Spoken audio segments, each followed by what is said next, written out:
Don't you dare lecture me like you're my mother when you're not even my real mom. Get out, you parasite. One evening, after coming home late from overtime work, I found that my daughter, who had been living alone, had returned to our family home. She and my husband seemed to be in a bad mood because they had been enjoying talking about me behind my back, and I had just returned home. It's no surprise. Until now, the two of them had treated me almost like a slave. Still, there was something important I had to tell my daughter, so I ignored her complaints and proceeded with the conversation, only to be bombarded with grievances from my husband. This is my house. You're useless, a waste of space. Get out now. My daughter agreed with him and threw my belongings into the gutter. I never imagined that my daughter, whom I had raised with care, would do such a thing to me. I couldn't believe it, but after being treated that way, I saw no reason to cling to this house and left as they told me. Living alone was comfortable, and when I stopped sending money to my daughter, cracks began to form in the once solid relationship between her and my husband, leading to an unexpected downfall in their lives. I married a man with a child. He was a widower, and it was my first marriage. When I met my husband, he was a man doing his best to raise his young daughter on his own. I was drawn to his earnestness and the overflowing love he had for his daughter. Despite my parents telling me that there's nothing wrong with marrying a divorced man but questioning if I, a first-time bride, could raise a child that wasn't my own and warning me about the challenges of parenting, my decision was firm. I frequently met and interacted with my husband's daughter during our courtship, and we got married after deepening our bond.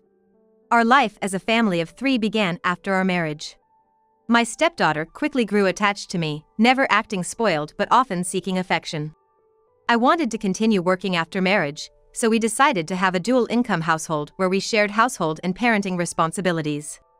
My husband kept his promise, and despite opposition from my parents, I was content with the happiness of having followed my own will.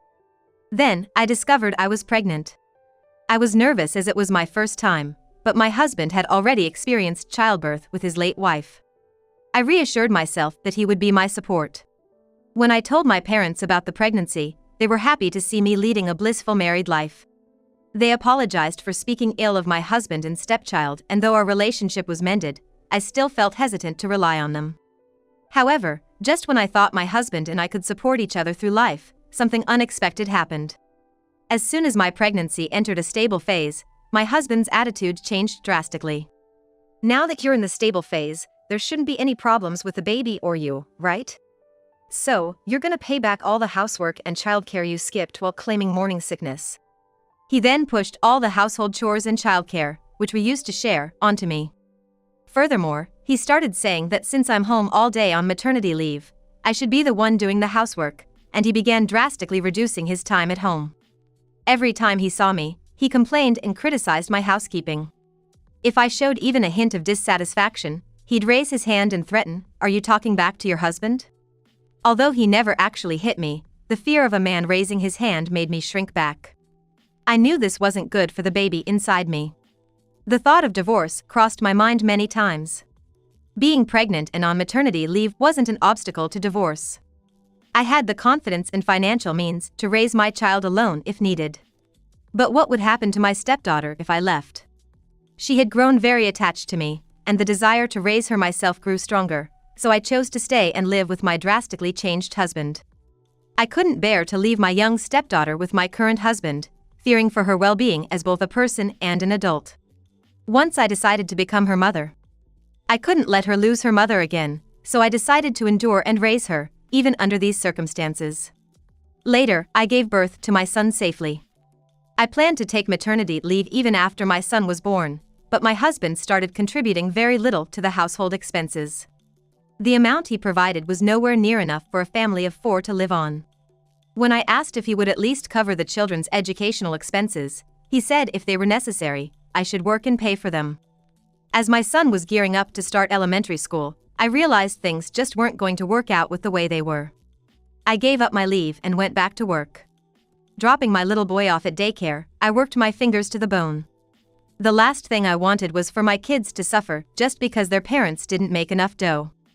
I was dead set on avoiding any kind of financial disparity caused by our earnings. So, I started stashing away every penny I could spare for my kids, instead of spending it on myself.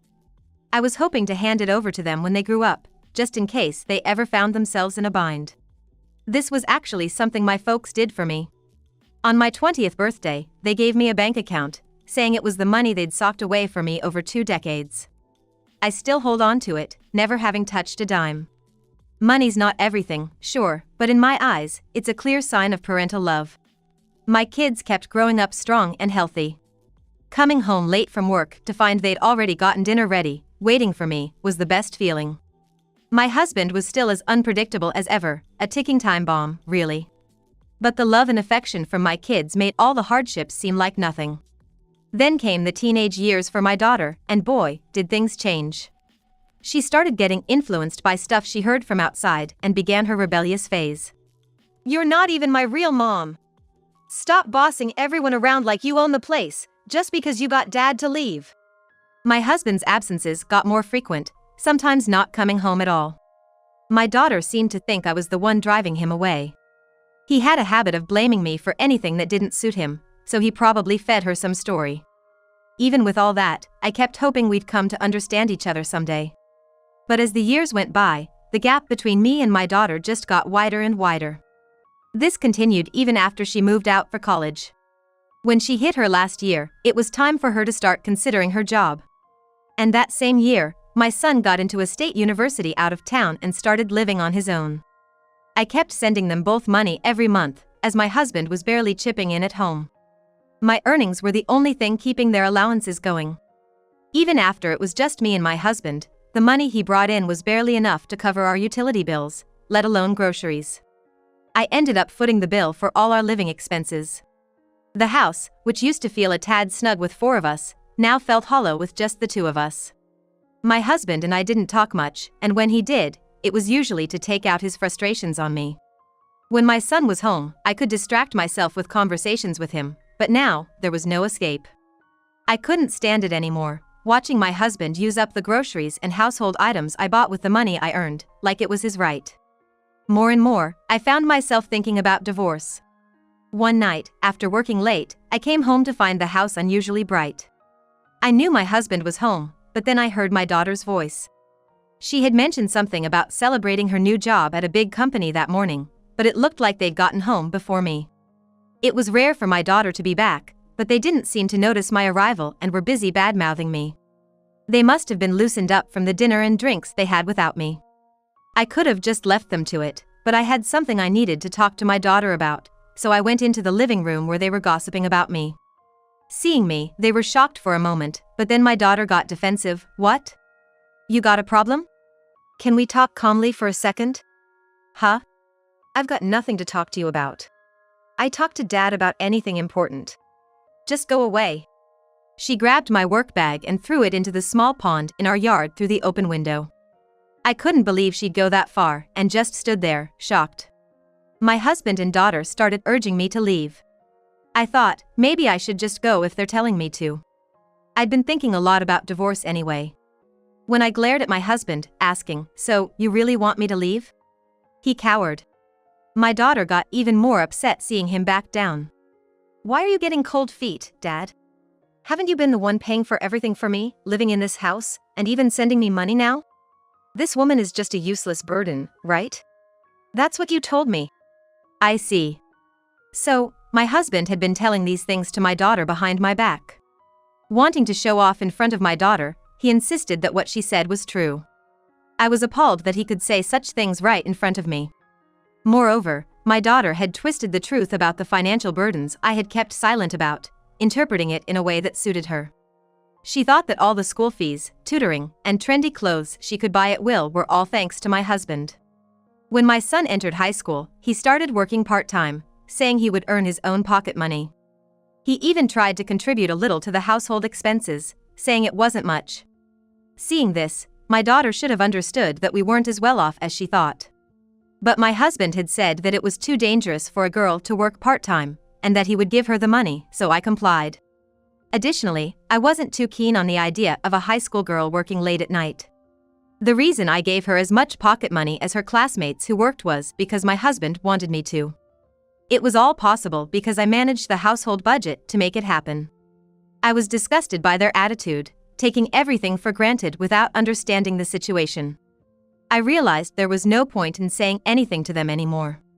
I told them I was leaving and placed the divorce papers in front of my husband, already filled out on my end. He seemed surprised when I mentioned this. I had been carrying the divorce papers, ready for when I made up my mind. I packed only the essentials in my travel bag and left the house.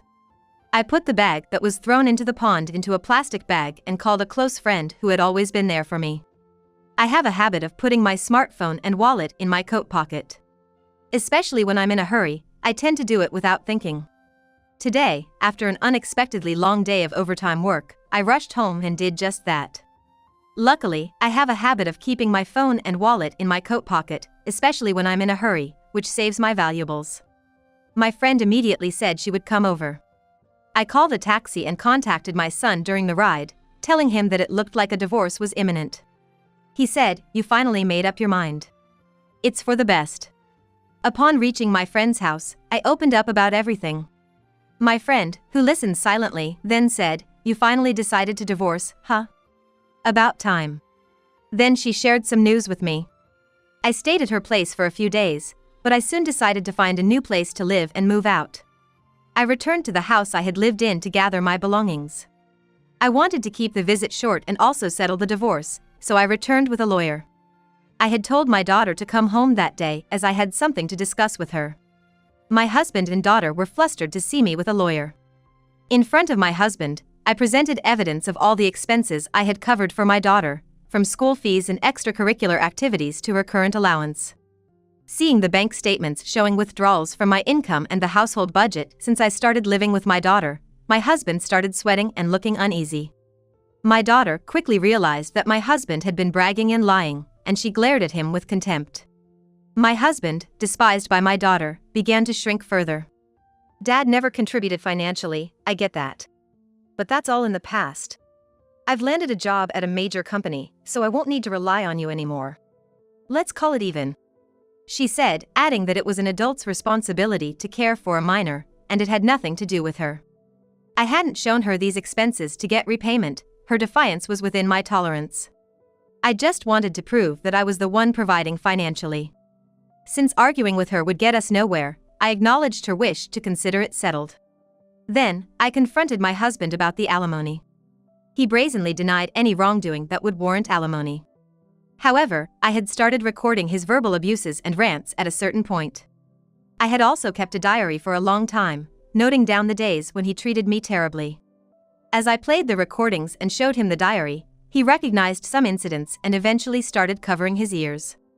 It seemed even my daughter couldn't bear my husband's numerous mistreatments anymore, as I could sense hostility in her gaze towards him.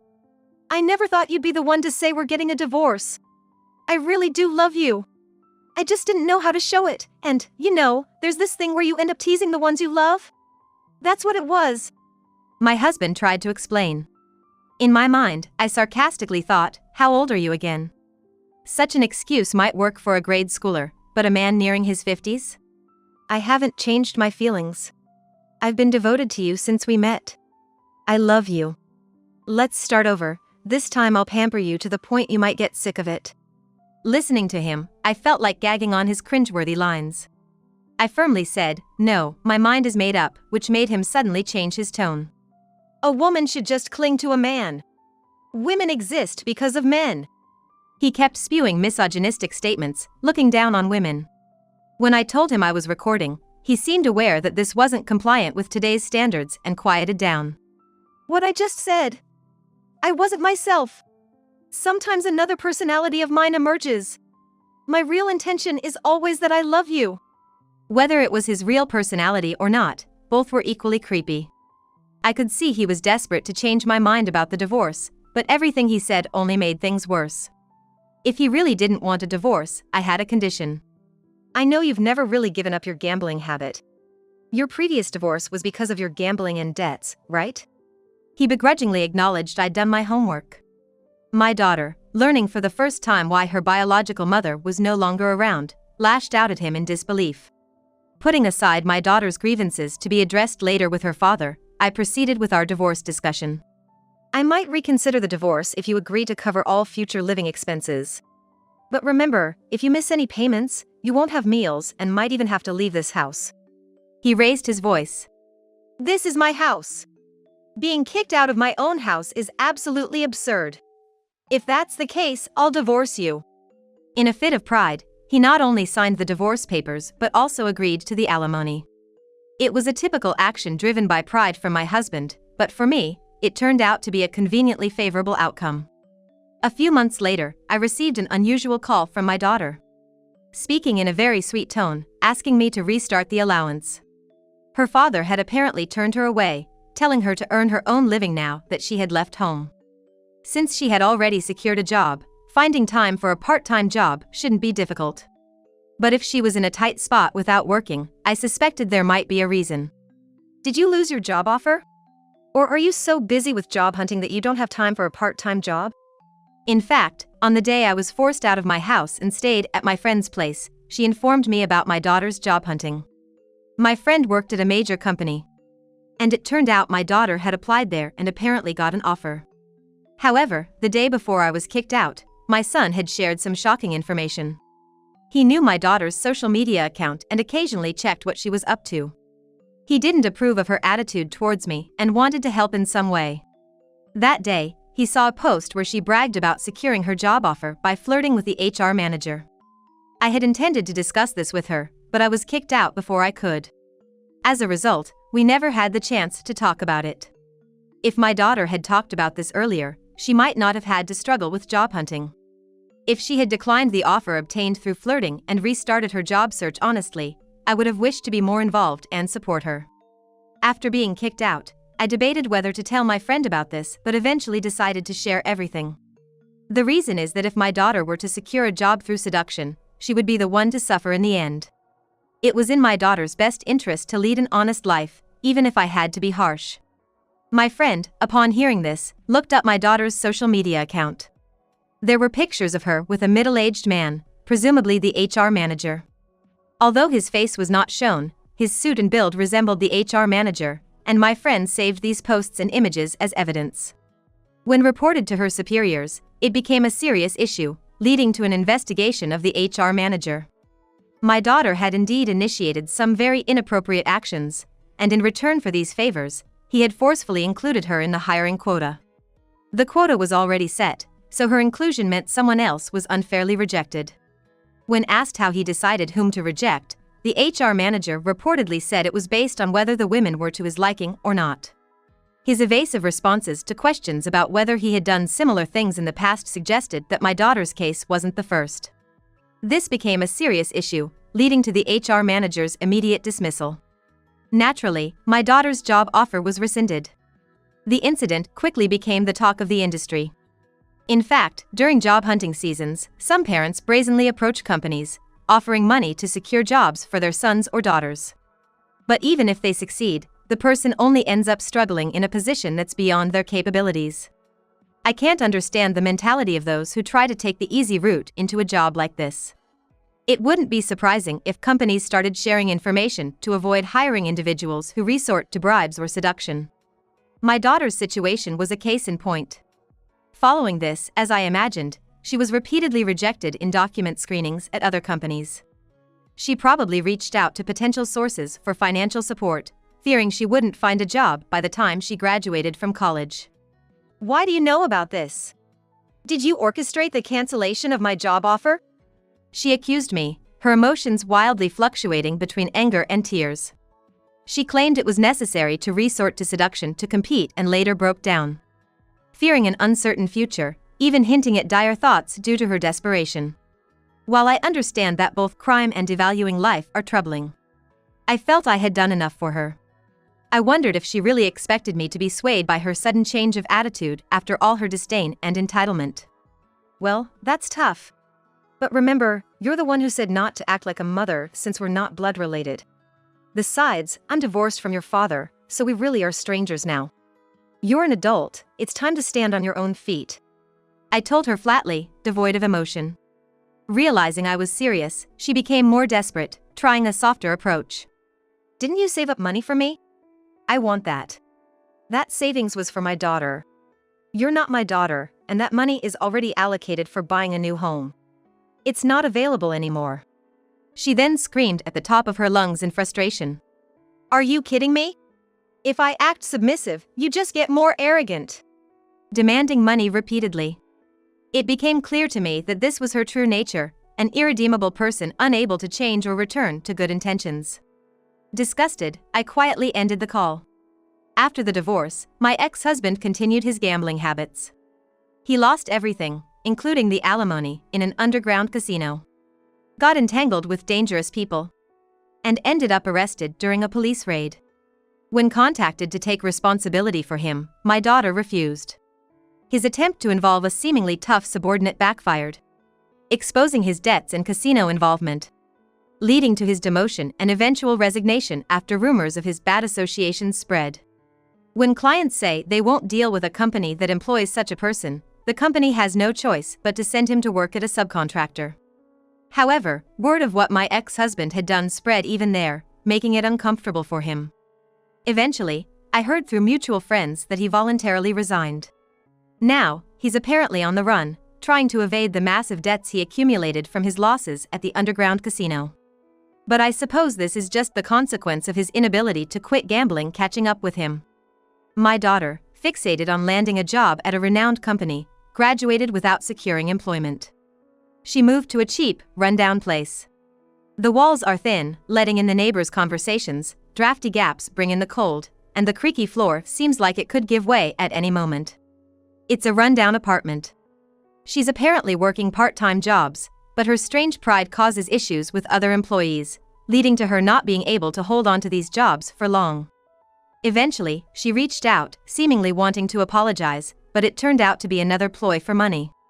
Feeling that it was good to have taken a step back, I thought maybe I could lend an ear to my daughter's story, at least for a little while.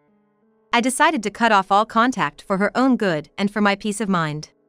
I've made sure she doesn't know my new address and blocked her number. I thought it would be better for my daughter's independence to maintain this distance. Since my divorce, I've had a personnel transfer, so even if my daughter comes to my workplace, she won't be able to meet me. Just to be safe, I've made sure that no messages from my daughter get passed on to me. With all this, my work has become my main source of fulfillment. As for me, I've found a new purpose in my work and enjoy the peaceful scenery of my new home. Financially liberated from supporting my ex-husband and daughter, I feel more relaxed and consider spending more on myself. My son even offered to take me on a trip with his earnings, giving me something to look forward to. Nowadays, I'm living my days to the fullest, cherishing my newfound independence and tranquility.